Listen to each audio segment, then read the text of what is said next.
Hello students, myself Hukma Ram, lecturer in Civil Engineering Department, Government Polytechnic College, Bikaner. TTC and LRDC Jodhpur के YouTube channel में आपका स्वागत है। मैं आज आपके लिए स्ट्रेंथ ऑफ मटेरियल का एक टॉपिक है कंबाइंड स्ट्रेस वो लेके आया हूँ। इससे पहले मैं आपको बताना चाहता हूँ कि अगर ये वीडियो की क्वालिटी अगर अच्छी नहीं आपको लग रही है तो आप इस वीडियो को डाउनलोड करके देखिए, फिर आपको एकदम सही दिखेगा। दूसरी चीज, ये जो सब्जेक्ट है स्ट्रेंथ ऑफ मटेरियल, ये मैकेनिकल और सिविल दोनों में कॉमन चलता है, तो आप इसका कॉमन ही पेपर होता है और कॉमन एकदम सिलेबस सेम है। इसको दोनों ब्रांच के स्टूडेंट्स अच्छे से देख सकते हैं। और अब मैं आपको शुरू करता हूँ एक्सप्लेन करना कंबाइंड स्ट्रेस यानी संयुक्त प्रतिबल। कंबाइंड स्ट्रेस जो है, उससे पहले मैं थोड़ा सा स्ट्रेस के बारे में बताना चाह रहा हूँ कि जो आपने फर्स्ट चैप्टर में पढ़ा होगा स्ट्रेस प्रतिबल क्या होता है, यानी जब किसी वस्तु पर बाहर से कोई बल लगाया जाता है तो उस बल को सहन करने के लिए वो अंदर से एक प्रतिरोध उत्पन्न करता है और उतना ही परिणाम का प्रतिरोध उत्पन्न करता है जितना कि बाहर से बल लगा है। तो वो जो प्रतिरोध उतना उत्पन्न हो रहा है, तो उस प्रतिरोध वो जो प्रतिरोध है वो पूरी सतह पे अपन मानते हैं यूनिफॉर्मली उत्पन्न हो रहा है, एक समान उत्पन्न हो रहा है। फिर जब अपन उस प्रतिरोध बल में उस सतह का, उस क्रॉस सेक्शन का भाग दे देते हैं, एरिया का भाग दे देते हैं, तो अपने को प्रतिबल मिलता है। तो जो प्रतिबल जो स्ट्रेस होता है वो नॉर्मल स्ट्रेस होता है, एक फिर शियर स्ट्रेस भी होता है। नॉर्मल स्ट्रेस का मतलब जिसको अपन डायरेक्ट स्ट्रेस भी बोलते हैं, जो टेंसाइल और कंप्रेसिव भी हो सकता है, और एक आपके शियर स्ट्रेस होता है जो कर्तन प्रतिबल है। जो कर्तन प्रतिबल वो कई तरीके से उत्पन्न हो सकता है। शियर स्ट्रेस जो है टॉर्जन के कारण भी उत्पन्न हो सकता है, शियर फोर्स के कारण भी उत्पन्न हो सकता है। अब मैं यहाँ वापस आता हूँ इस मेन चीज पे, अपने जो कंबाइंड स्ट्रेस है। कंबाइंड स्ट्रेस का मतलब ये दो तरीके से अपन बांट के देखते हैं इसको। एक तो combined stress due to bending and torsion, यानी जब किसी वस्तु पे या किसी चीज पे दो चीजें एक साथ लग रही हो, जैसे एक बेंडिंग भी लग रही है, उसमें मोमेंट लग रहा है, और दूसरा उसमें टॉर्जन भी लग रहा है, यानी बेंडिंग भी आ रही है मोमेंट लगने के कारण और उसमें टॉर्क के कारण टॉर्जन भी उत्पन्न हो रहा है। तो यहाँ मैंने ये बनाया है शाफ्ट, इसमें ये बेंडिंग मोमेंट भी लग रहा है, एम लग रहा है बेंडिंग मोमेंट, और एक इसमें टॉर्क भी लग रहा है टी। तो जब ये दोनों चीजें लगती है, इनके कारण से जो यहाँ स्ट्रेस उत्पन्न होता है उसको अपन कहते हैं कंबाइंड स्ट्रेस। इस कंबाइंड स्ट्रेस को देखने के लिए, इसके इफेक्ट को समझने के लिए अपन यहाँ पे दो अलग अलग फॉर्मूले मैंने लिखे हैं। एक पहला लिखा है, अगर ये अलग अलग लग रहे हो तो क्या होगा। अगर टॉर्क अलग से लगता है तो उसके कारण जो मैक्सिमम शियर स्ट्रेस उत्पन्न होता है टॉर्क के कारण, उसका फॉर्मूला होता है T upon J into R. ये आपके एक चैप्टर है टॉर्जन ऑफ शाफ्ट, वहां से आता है ये formula, tau maximum is equal to T upon J into R. यहाँ पर ये जो T है ये होता है टॉर्क बल आघूर्ण जो लगाया गया है। जे यहाँ पर होता है पोलर मोमेंट ऑफ इनर्शिया, इसको बोलते हैं ध्रुवीय जड़त्व आघूर्ण। और क्योंकि यहाँ सर्कुलर शाफ्ट है अपनी, तो सर्कुलर शाफ्ट जो है इसका पोलर मोमेंट ऑफ इनर्शिया, ध्रुवीय जड़त्व आघूर्ण जो है, उसका फॉर्मूला होता है π/32 d की पावर 4, जहां d इस शाफ्ट का व्यास है। और फिर ये यहाँ पर जो r है इस शाफ्ट की त्रिज्या, जो त्रिज्या है वो व्यास का आधा होती है, यानी d/2 उसको अपन रख सकते हैं। फिर ये 2 जो है ये 32 से यहाँ कट जाएगा, ये हो जाएगा 16, और ये 16 फिर जो है वो ऊपर चला जाएगा, यहाँ से 16 जो है ऊपर चला जाएगा, और ये t पहले से पड़ा है, तो ये फॉर्मूला बन जाएगा 16t अपॉन नीचे पाई, और ये d4, और एक यहाँ पे ये d है, तो ये जो d है ये इस d4 से एक कट जाएगा, यहाँ d क्यूब बच जाएगा, तो ये 16t upon pi D cube. कहने का मतलब टो मैक्सिमम का जो फॉर्मूला है वो बन गया 16t upon pi D cube. ये अकेले जब टॉर्क लग रहा है उसके कारण उत्पन्न मैक्सिमम शियर स्ट्रेस है। इसी तरीके से अगर इस शाफ्ट पे अकेला बेंडिंग मोमेंट लगे तो उसके कारण उत्पन्न maximum shear stress, maximum bending stress कितना होगा। तो जो बेंडिंग स्ट्रेस है ये भी एक अलग से चैप्टर है आपके बेंडिंग स्ट्रेस नाम से, बंकन प्रतिबल। तो जो बंकन प्रतिबल बेंडिंग स्ट्रेस है उसका फॉर्मूला होता है m upon I into Y. जब ये मैक्सिमम की बात करें तो यहाँ पे आ जाता है वाई मैक्सिमम। यहाँ पे ये जो है एफ मैक्सिमम या सिग्मा मैक्सिमम दोनों ही बेंडिंग स्ट्रेस को शो कर रहे हैं, और ये जो m है ये जो उसका मोमेंट होगा बेंडिंग मोमेंट उसको शो कर रहा है, और बंकन आघूर्ण जो है उसको दर्शा रहा है। आई जो है वो होता है मोमेंट ऑफ इनर्शिया जड़त्व आघूर्ण, यानी इसका जड़त्व आघूर्ण, और सर्कुलर शाफ्ट का जड़त्व आघूर्ण है वो होता है π/64 d की पावर 4। वाई मैक्सिमम जो है वो होता है आर त्रिज्या, और त्रिज्या जो है वो व्यास की फिर से यहाँ आधा, फिर से यहाँ देखोगे 2 है वो इस 64 से कट जाता है 32, जो 2 है वो 64 को काट देता है 32 बार, 32 यहाँ पे ऊपर आ जाता है, तो तो ये हो जाएगा 32m डिवाइड बाई पाई, और फिर ये एक d इस d की पावर 4 से कट जाएगा, यहाँ बच जाएगा d की क्यूब, तो 32m upon pi d cube. ये फॉर्मूला बन गया बेंडिंग स्ट्रेस के मैक्सिमम का मान, यानी maximum bending stress is equal to 32m upon pi D cube. ये मैक्सिमम शियर स्ट्रेस था और ये वाला जो है वो मैक्सिमम बेंडिंग स्ट्रेस है। ये दोनों जब अलग अलग लग रहे हैं तो उसके कारण। अब अपन चेक कर रहे हैं इनका कंबाइंड इफेक्ट। कंबाइंड इफेक्ट अपन यहाँ दो बिंदुओं पे चेक कर रहे हैं। एक तो ए जो इसका सरफेस पे पॉइंट है वो यहाँ नीचे भी हो सकता है, ऊपर भी हो सकता है, और एक बी जो है वो यहाँ इसके न्यूट्रल एक्सिस पे, जो इसकी एक्सिस है शाफ्ट की या न्यूट्रल एक्सिस है, वहां पर कोई पॉइंट लेते हैं अपन बी। तो जो ए है यहाँ पे शियर स्ट्रेस भी उत्पन्न होगा और बेंडिंग स्ट्रेस भी उत्पन्न होगा, यानी उसका कंबाइंड इफेक्ट आएगा। और जो बी है वहां पे सिर्फ शियर स्ट्रेस आएगा, क्योंकि जो न्यूट्रल एक्सिस होती है वहां बेंडिंग स्ट्रेस की वैल्यू 0 होती है, क्योंकि वाई मैक्सिमम जो होती है वो न्यूट्रल एक्सिस से मैक्सिमम दूरी। जब न्यूट्रल एक्सिस पर ही आ गए तो वाई की वैल्यू 0 हो गई, यानी ये जब 0 होती है तो जो बेंडिंग स्ट्रेस है उसकी वैल्यू 0 हो जाती है। कहने का मतलब न्यूट्रल एक्सिस पे बेंडिंग स्ट्रेस उत्पन्न नहीं होता है, यानी सिर्फ क्या आएगा, टो मैक्सिमम। तो ये बी पॉइंट पे मैंने लिखा है न्यूट्रल एक्सिस पे ओनली शियर, तो ये सिर्फ शियर का फॉर्मूला बच गया 16t upon pi D cube, जो ये। फिर अपने बात करें जब इसकी वैल्यू ए पर, यानी सरफेस वाले पॉइंट ए पर, यहाँ पे कितनी रहेगी, तो यहाँ पे अपन इनका प्रिंसिपल स्ट्रेस निकालते हैं। एक तो मैक्सिमम शियर स्ट्रेस निकालते हैं और एक नॉर्मल स्ट्रेस, क्योंकि दो ही स्ट्रेस होते हैं, नॉर्मल और शियर।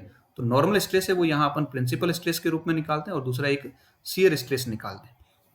जो प्रिंसिपल स्ट्रेस है जिसको बोलते हैं मुख्य प्रतिबल, जो मुख्य प्रतिबल निकाल रहे हैं वो दो मुख्य प्रतिबल होते हैं, एक सिग्मा 1 एक सिग्मा 2, यानी मेजर प्रिंसिपल स्ट्रेस और माइनर प्रिंसिपल स्ट्रेस। जो मेजर प्रिंसिपल स्ट्रेस है सिग्मा 1 वो यहाँ पे प्लस रखने पे आ जाएगा, और जो माइनर प्रिंसिपल स्ट्रेस है वो यहाँ पे माइनस रखने पे आ जाएगा। ये जो फॉर्मूला आया है ये सेकंड चैप्टर में आपने पढ़ा होगा, प्रिंसिपल स्ट्रेस, मुख्य प्रतिबल। जो मुख्य तलों पे लगते हैं नॉर्मल स्ट्रेस उन्हीं को बोलते हैं मुख्य प्रतिबल।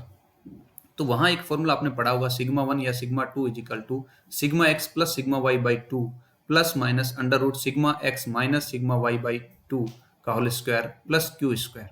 तो वो फॉर्मूला आपने पढ़ा होगा। उसी फॉर्मूले में आपको काम करना है, सिग्मा एक्स का मान सिग्मा मैक्सिमम रखना है और सिग्मा वाई का मान यहाँ 0 रखना है। वाई डायरेक्शन में यहाँ पे कोई फोर्स, कोई स्ट्रेस उत्पन्न नहीं हो रहा है। और जो क्यू है वहां शियर स्ट्रेस, उसकी जगह रखना अपने को मैक्सिमम शियर स्ट्रेस, क्योंकि अपन इन दो के कारण कंबाइंड इफेक्ट चेक करना चाह रहे हैं। तो यहाँ पे मैंने ये वैल्यू रखने के बाद ये फॉर्मूला बना sigma maximum by 2 plus minus sigma maximum by 2 का स्क्वायर प्लस टो मैक्सिमम का स्क्वायर। ये जो सिग्मा मैक्सिमम है इसकी वैल्यू यहाँ से उठा के रख दी, ये सिग्मा मैक्सिमम। इसी तरीके से जो टो मैक्सिमम है उसकी वैल्यू ये उठा के रख दी, टो मैक्सिमम। तो इन दोनों की वैल्यू मैंने यहाँ रख दी उठा के, सिग्मा मैक्सिमम की और टो मैक्सिमम की। ये सिग्मा मैक्सिमम की, ये यहाँ पे सिग्मा मैक्सिमम की, और ये यहाँ पे टो मैक्सिमम की। ये 2 का 2 पड़ा है। सिग्मा मैक्सिमम की जो वैल्यू है वो 32m upon pi D cube, और ये यहाँ पे 2। इसी तरीके से जो सिग्मा मैक्सिमम की वैल्यू ये यहाँ पे फिर 32m upon pi D cube, और ये 2 का 2, ये जो 2 है ये यहाँ पड़ा है, और ये बाहर होल स्क्वायर मैंने लगा दी। इसी तरीके से टो मैक्सिमम का स्क्वायर, यहाँ टो मैक्सिमम की वैल्यू जो ये वाली है, टो मैक्सिमम की value 16t upon pi D cube. ये 16t upon pi D cube मैंने यहाँ पे रख दी है, और इसका पूरे का होल स्क्वायर।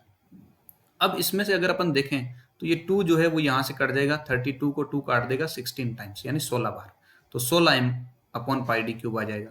ऐसे ही ये 16t upon pi D cube है, यानी यहाँ से अपन 16 अपॉन पाई डी क्यूब और उसका स्क्वायर वो बाहर लेते हैं तो स्क्वायर तो हट जाएगा, सिर्फ बच जाएगा 16 अपॉन पाई डी क्यूब। ये 16 अपॉन पाई डी क्यूब। इसी तरीके से यहाँ से 2 ये 16 बार कट गया, यहाँ पे भी ये 16 अपॉन पाई डी क्यूब। तो ये जो 16 अपॉन पाई डी क्यूब है ये अपन ने पूरा बाहर ले लिया। यहाँ पीछे बच गया m, फिर ये प्लस माइनस, यहाँ फिर बच गया m का स्क्वायर, और यहाँ बच गया t का स्क्वायर। तो ये अपने फॉर्मूला बन गया प्रिंसिपल स्ट्रेस का। अगर यहाँ प्लस रखेंगे तो वो आ जाएगा मेजर प्रिंसिपल स्ट्रेस, यानी सिग्मा 1। अगर यहाँ पे माइनस रखेंगे तो वो आ जाएगा माइनर प्रिंसिपल स्ट्रेस, यानी सिग्मा 2। तो ये प्रिंसिपल स्ट्रेस आगे बेंडिंग मोमेंट m और टॉर्क t के कारण उत्पन्न प्रिंसिपल स्ट्रेस। इसी तरीके से अगर इन प्रिंसिपल स्ट्रेस के कारण उत्पन्न होने वाले शियर स्ट्रेस की बात करें, या यूं कहें m और t के उत्पन्न होने वाले शियर स्ट्रेस की बात करें, तो शियर स्ट्रेस जो होता है वो होता है प्रिंसिपल स्ट्रेस का अंतर divide by 2, sigma 1 minus sigma 2 divide by 2।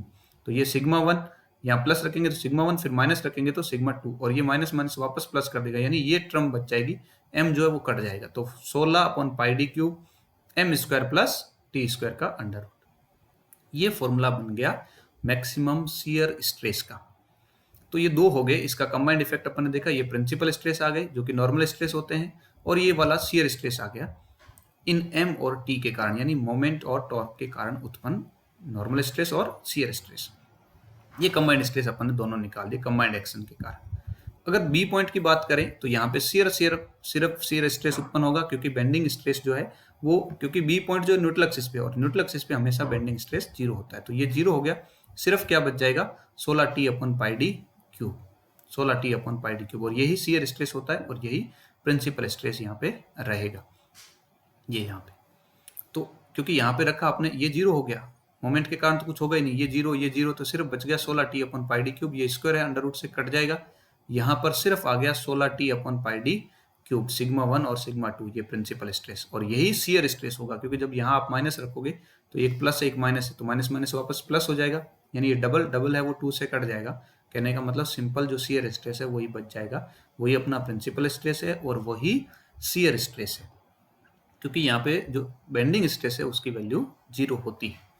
तो ये तो आपका देखा कंबाइंड स्ट्रेस। अब आता है कि एक इक्विवेलेंट टॉर्क यानी समतुल्य बलागुण। जो इक्विवेलेंट टॉर्क समतुल्य बलागुण होता है वो होता है कि जो ये एम और टी जितना मिलके दोनों काम कर रहे हैं, काम यहाँ पे क्या कर रहे हैं, ये यहाँ पे ये स्ट्रेस उत्पन्न कर रहे हैं, ये प्रिंसिपल स्ट्रेस और शियर स्ट्रेस उत्पन्न कर रहे हैं।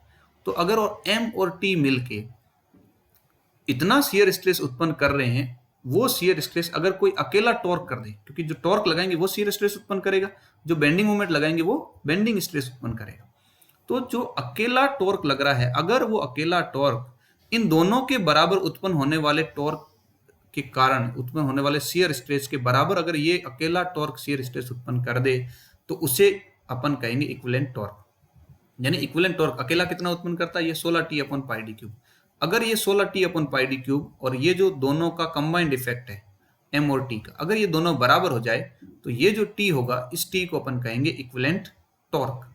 तो ये मैंने यहाँ फॉर्मूला लिखा, ये 16Te/πd³ और ये वाला, ये जो 16Te/πd³ ये अकेला ये है अकेले टॉर्क के कारण, और ये वाला जो है ये इन दोनों के कंबाइंड इफेक्ट के कारण उत्पन्न होने वाला शियर स्ट्रेस है। तो अगर ये दोनों बराबर हो जाए तो इस टी को अपन कहेंगे इक्विवेलेंट टॉर्क, जिसके कारण से ये अकेला इन दोनों के बराबर उत्पन्न कर रहा है शियर स्ट्रेस की वैल्यू।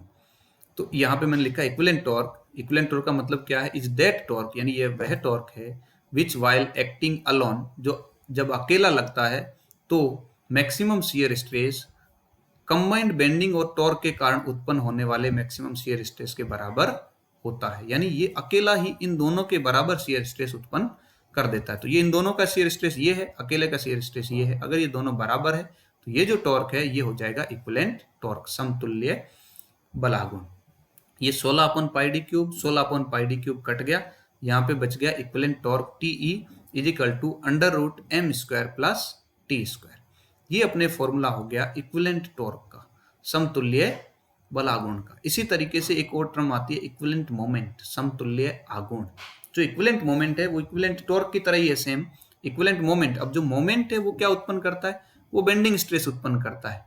तो यहाँ पे ये बेंडिंग स्ट्रेस या नॉर्मल स्ट्रेस या प्रिंसिपल स्ट्रेस जो ये यहाँ पे लिखे हुए हैं, अगर ये नॉर्मल स्ट्रेस या बेंडिंग स्ट्रेस जो उत्पन्न कर रहा है, अकेला कोई मोमेंट इसके बराबर, इस प्रिंसिपल स्ट्रेस के बराबर अकेला मोमेंट है स्ट्रेस अगर उत्पन्न कर दे, तो फिर उस मोमेंट को अपन कहेंगे इक्विवेलेंट मोमेंट। यानी इसमें अपने को जैसे ये दोनों बराबर किए थे शियर, ऐसे ही अपने को ये वाला प्रिंसिपल स्ट्रेस ये इसके बराबर करना है, यानी 32m/πd³ = 16/πd³ m ± √m² + t², ये बराबर करना है ये 32। तो इससे क्या होगा, πd³ कट जाएगा, ये 32 जो है ये यहाँ डिवाइड में 2 जो है डिवाइड में चल जाएगा, 16 कट जाएगा 2 बार। तो ये जो m है फिर ये m बन जाएगा m इक्विवेलेंट, यानी समतुल्य आघूर्ण। ये क्या बन जाएगा, समतुल्य आघूर्ण m इक्विवेलेंट। कब, जब ये 32m/πd³ और यहाँ जो है ये 16πd³ m ± √m² + t², यानी ये दोनों, ये वाला और ये वाला, अगर ये दोनों बराबर हो जाए तो फिर ये जो m है ये कहलाएगा इक्विवेलेंट मोमेंट, समतुल्य आघूर्ण। और इसका फॉर्मूला बन जाएगा, बस ये कट जाएगा 16πd³, यहाँ कट जाएगा 2 बार, और ये 2 है वो यहाँ पूरे के भाग में आ जाएगा, यानी ये आ जाएगा m ± under root M square plus T square, और इस पूरे के डिवाइड में आ जाएगा 2, वो हो जाएगा एम इक्विवेलेंट के बराबर। तो एम इक्विवेलेंट का फॉर्मूला भी बन जाएगा। तो ये आज मैंने आपको इस वीडियो में बताया है कि कंबाइंड बेंडिंग और टॉर्जन उसके कारण कैसे इफेक्ट आता है, और किस तरीके से अपन उसका प्रिंसिपल स्ट्रेस निकालते हैं, किस तरीके से उसका शियर स्ट्रेस निकालते हैं, और फिर इक्विवेलेंट टॉर्क कैसे निकालते हैं, और इक्विवेलेंट मोमेंट कैसे निकालते हैं, यानी समतुल्य आघूर्ण और समतुल्य बलाघूर्ण कैसे ज्ञात करते हैं। इसके नेक्स्ट वीडियो में मैं आपके लिए बनाऊंगा जिसमें कंबाइंड जो स्ट्रेस उत्पन्न हो रहे हैं, या तो थे बेंडिंग और टॉर्जन के कारण, नेक्स्ट वीडियो में मैं आपको बताऊंगा उसमें होगा बेंडिंग एंड डायरेक्ट स्ट्रेस के कारण उत्पन्न कंबाइंड स्ट्रेस। उसमें आपको जैसे मिडल थर्ड रूल है, मिडल फोर्थ रूल है, जो आप पढ़ते हो 1/3 या 1/4 जो आता है, ई मैक्सिमम एसेंट्रिसिटी, इसका थ्योरेटिकल सब्जेक्टिव में भी क्वेश्चन आता है और ऑब्जेक्टिव में भी क्वेश्चन इसके बनते हैं। इंपॉर्टेंट चैप्टर है, छोटा सा चैप्टर है, इंपॉर्टेंट है, क्वेश्चन जरूर आता है इससे, तो आप इसको देखें अच्छे से। और नेक्स्ट वीडियो में मैं डायरेक्ट और बेंडिंग स्ट्रेस का एक नोट्स बना के फिर इसी तरीके से आपको मैं एक्सप्लेन करूंगा। Thank you very much.